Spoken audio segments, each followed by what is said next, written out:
창세기 33장. 야곱이 눈을 들어보니 에서가 오고 있었습니다. 에서는 종 400명을 거느리고 있었습니다. 그래서 야곱은 레아와 라헬과 두 여종에게 아이들을 나누어 맡겼습니다. 야곱은 여종들과 그 아이들을 앞에 세우고 레아와 그 아이들을 그 뒤에 세웠습니다. 라헬과 요셉은 맨 뒤에 세웠습니다. 야곱은 맨 앞으로 나갔습니다. 야곱은 형이 있는 쪽으로 다가가면서 7번이나 땅에 엎드려 절했습니다. 그러자 에서가 달려와 야곱을 맞이했습니다. 에서는 야곱을 끌어안고 그의 목에 얼굴을 기대었습니다. 그리고 야곱에게 입을 맞추었고 두 사람은 함께 소리내어 울었습니다. 에서가 눈을 들어보니 여자와 아이들이 보였습니다. 에서가 물었습니다. 너와 함께 있는 이 사람들은 누구냐? 야곱이 대답했습니다. 이 사람들은 하나님께서 형님의 종인 저에게 은혜로 주신 아이들입니다. 두 여종과 그들의 아이들이 에서 앞으로 나와 땅에 엎드려 절했습니다. 그런 다음 이번에는 레아와 그 아이들이 에서에게 나와 역시 땅에 엎드려 절했습니다. 마지막으로 요셉과 라헬이 에서에게 나와 마찬가지로 땅에 엎드려 절했습니다. 에서가 말했습니다. 여기까지 오는 동안에 가축대를 여러 번 만났는데 그것은 웬 가축대냐? 야곱이 대답했습니다. 그것은 형님께 드리는 선물입니다. 에서가 말했습니다. 야곱아, 그런 것은 나에게도 얼마든지 있다. 네 것은 네가 가져라. 야곱이 말했습니다. 아닙니다, 형님. 저를 좋게 보신다면 제가 드리는 선물을 받아주십시오. 형님 얼굴을 다시 뵙게 되어 너무나 기쁩니다. 형님이 저를 받아주시니 마치 하나님 얼굴을 뵙는 듯합니다. 그러니 제 선물을 받아주십시오. 하나님께서 저에게 큰 은혜를 베풀어 주셔서 저는 넉넉하게 가지고 있습니다. 야곱이 자꾸 권하자 에서가 선물을 받았습니다. 에서가 말했습니다. 자, 이제 가자. 나도 너와 함께 가겠다. 그러나 야곱이 에서에게 말했습니다. 형님께서도 아시겠지만 아이들은 약합니다. 게다가 가축대와 그 새끼들도 걱정이 됩니다. 하루 동안 너무 많이 걷게 되면 짐승들이 다 죽을 것입니다. 그러니 형님 먼저 가십시오. 저는 천천히 뒤따라 가겠습니다. 가축대와 아이들의 걸음걸이에 맞추어 천천히 가겠습니다. 그리고 세일에서 다시 형님을 뵙겠습니다. 그러자 에서가 말했습니다. 그렇다면 내가 데리고 있는 사람 중 몇 명을 네 곁에 남겨두어 너와 함께 오게 하마. 야곱이 말했습니다. 어찌 그렇게 하겠습니까? 내 주인인 형님의 친절한 마음만으로도 만족합니다. 그리하여 그날 에서는 세일 쪽으로 다시 돌아갔습니다. 하지만 야곱은 숫곳으로 갔습니다. 그곳에서 야곱은 자기 식구들이 머물 집을 지었습니다. 그리고 짐승들을 위해 우리를 지어 주었습니다. 그래서 그곳의 이름은 숫곳이 되었습니다. 야곱은 밧다나람을 떠나 가나안 땅 세겜성에 무사히 이르렀습니다. 야곱은 성 동쪽에 장막을 쳤습니다. 야곱은 장막을 친 밭을 세겜의 아버지 하몰의 아들들에게서 은돈 100개를 주고 샀습니다. 야곱은 그곳에 제단을 쌓고 그 이름을 엘렐로의 이스라엘이라고 지었습니다. 마가복음 4장. 예수님께서 다시 호숫가에서 가르치시기 시작하셨습니다. 수많은 사람들이 예수님 주위로 모여들어서 예수님께서는 호수에서 배에 올라타 앉으셨습니다. 사람들은 호수 주변에 있었습니다. 예수님께서 비유를 통해 많은 것을 사람들에게 가르치셨습니다. 가르치는 중에 예수님께서 말씀하셨습니다.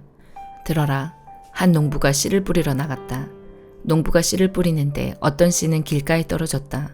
그러자 새들이 와서 씨를 모두 먹어버렸다. 어떤 씨는 흙이 거의 없는 돌무더기에 떨어져 곧 자랐으나 땅이 깊지 않았다. 해가 돋자 싹이 말랐고 뿌리가 없어서 시들어버렸다. 또 다른 씨는 가시덤불 속에 떨어졌다. 가시가 자라서 싹이 자라지 못하게 했기 때문에 싹은 열매를 맺지 못했다. 또 다른 씨는 좋은 땅에 떨어졌다. 싹이 나고 자라서 열매를 맺어 어떤 것은 30배, 어떤 것은 60배, 어떤 것은 100배 열매를 맺었다. 예수님께서 들을 귀 있는 자여 들어라 하고 말씀하셨습니다. 예수님께서 혼자 계실 때 12제자들과 예수님 주변에 있는 사람들이 이 비유에 대해서 여쭈었습니다. 예수님께서 말씀하셨습니다. 너희에게는 하나님 나라의 비밀을 알 수 있게 하였지만 밖에 있는 사람들에게는 모든 것이 비유로 주어진다. 이는 그들이 보기는 보아도 알지 못하고 듣기는 들어도 깨닫지 못하게 하여 돌이켜 용서받지 못하게 하기 위함이다. 예수님께서 사람들에게 말씀하셨습니다. 너희가 이 비유를 이해하지 못하느냐? 그렇다면 어떻게 다른 모든 비유를 이해하겠느냐? 농부는 말씀을 뿌린다. 길가에 말씀이 떨어졌다는 것은 하나님의 말씀을 들었으나 곧 사탄이 와서 그 뿌려진 말씀을 빼앗는 사람을 말한다.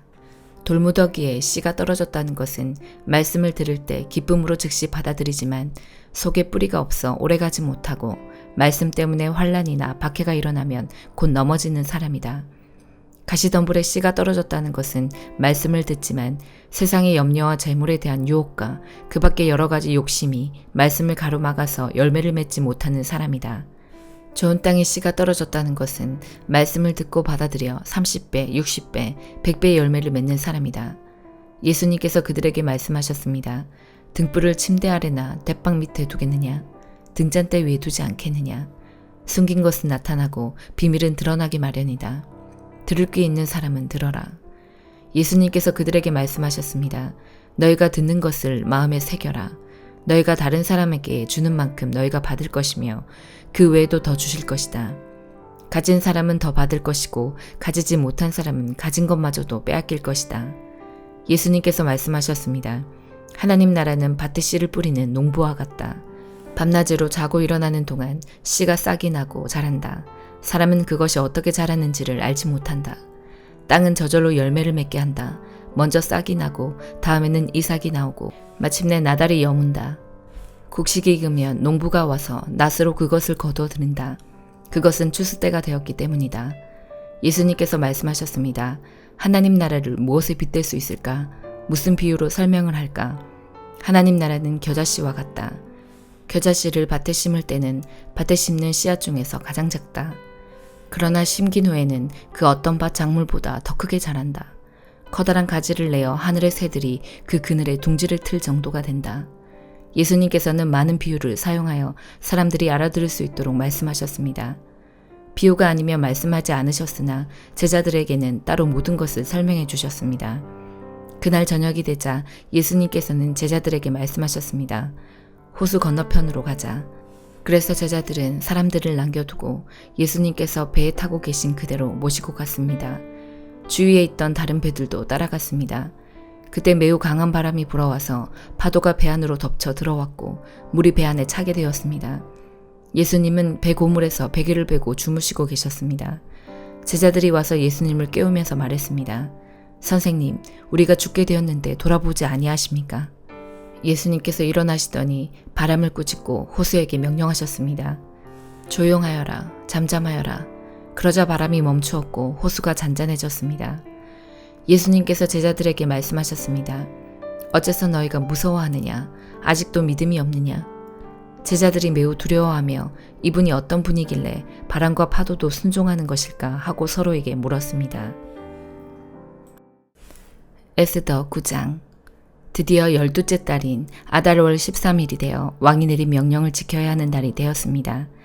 그날은 유다인의 원수들이 유다인을 없애려고 한 날이었으나 이제는 유다인이 그 원수들을 물리칠 수 있는 날로 바뀌었습니다. 유다인들은 아하수에로 왕이 다스리는 모든 지방의 각성에 모여 자기들을 해치려 하던 사람들을 공격했습니다. 나라 안의 모든 사람이 유다인을 두려워했으므로 아무도 그들을 막지 못했습니다.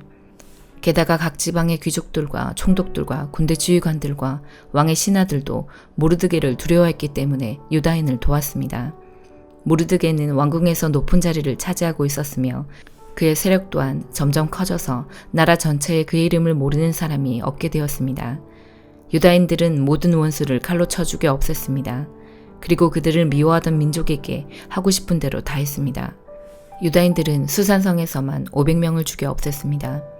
그들은 또한 함무다다의 아들이자 유다인의 원수인 하만의 10아들 곧 바산다다와 달본가 아스바다와 보라다와 아달리아와 아리다다와 바마스다와 아리세와 아리데와 외사다를 죽였습니다.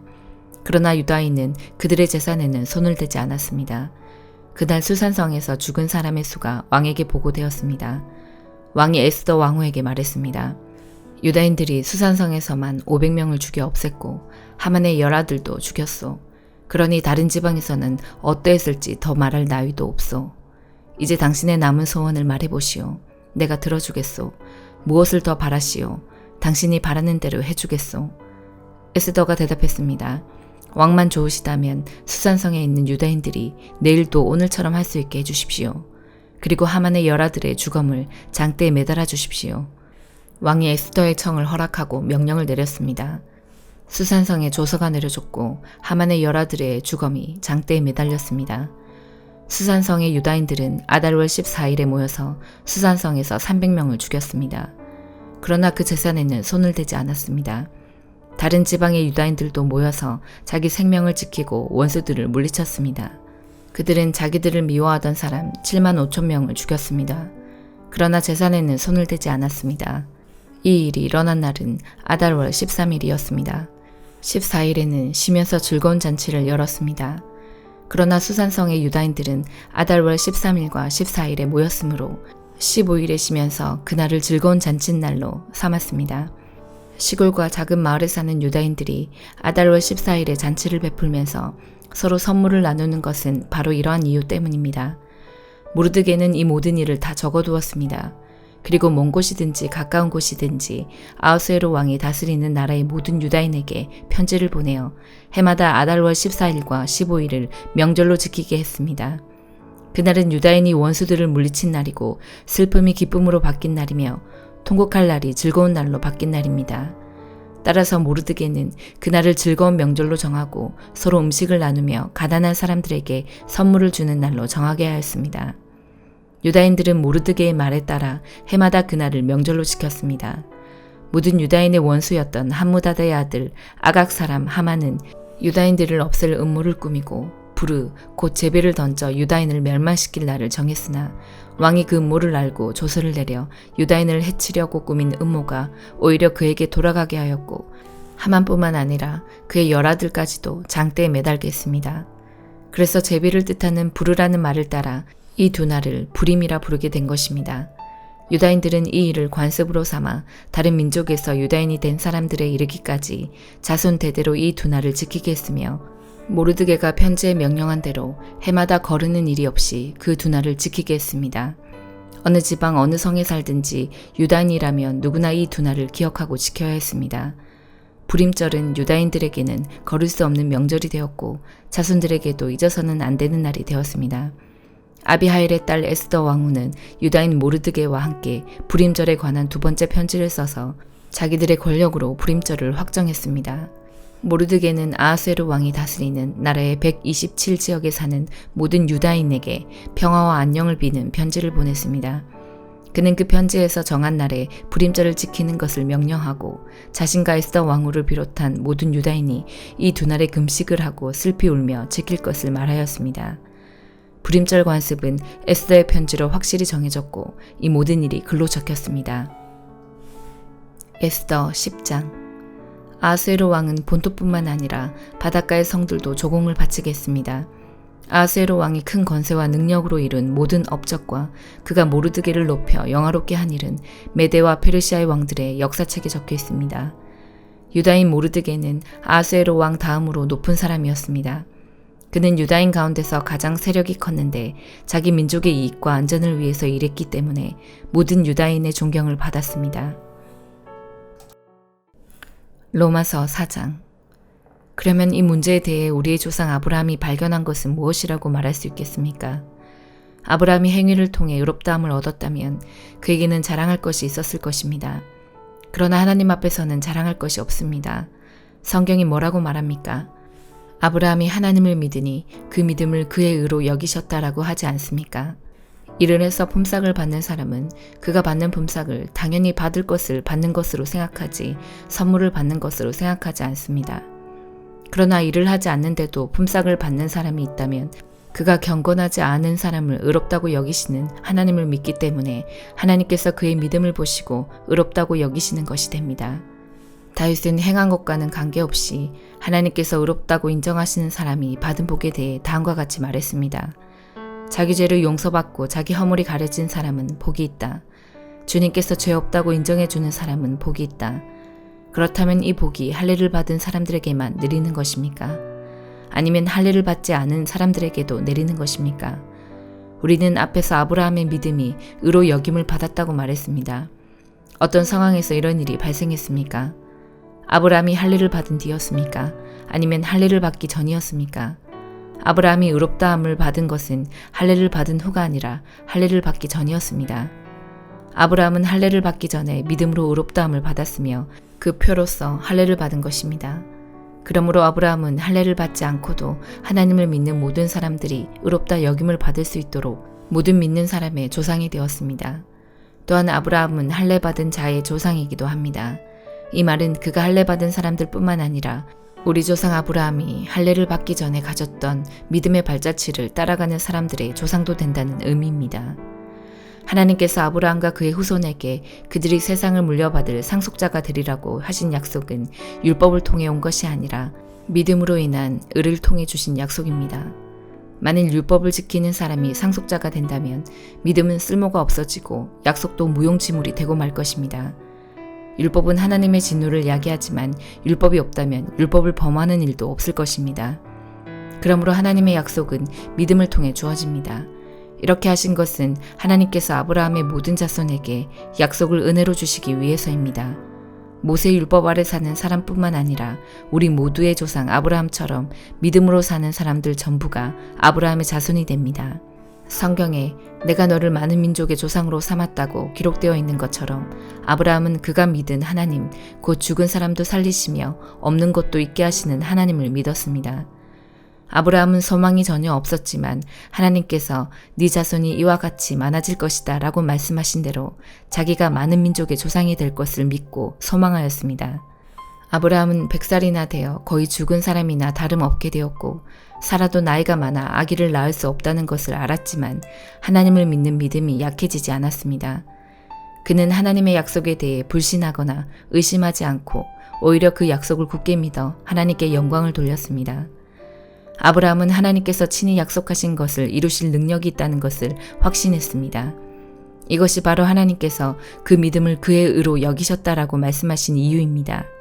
그의 의로 여기셨다는 말은 아브라함만을 위해 기록된 것이 아닙니다. 그 말은 우리 주 예수님을 죽은 자 가운데서 다시 살리신 분을 믿음으로 의롭다함을 얻게 될 우리를 위해서도 기록되었습니다. 예수님은 우리의 죄 때문에 죽임을 당하셨고 우리를 의롭게 하시려고 다시 살아나셨습니다. 아멘.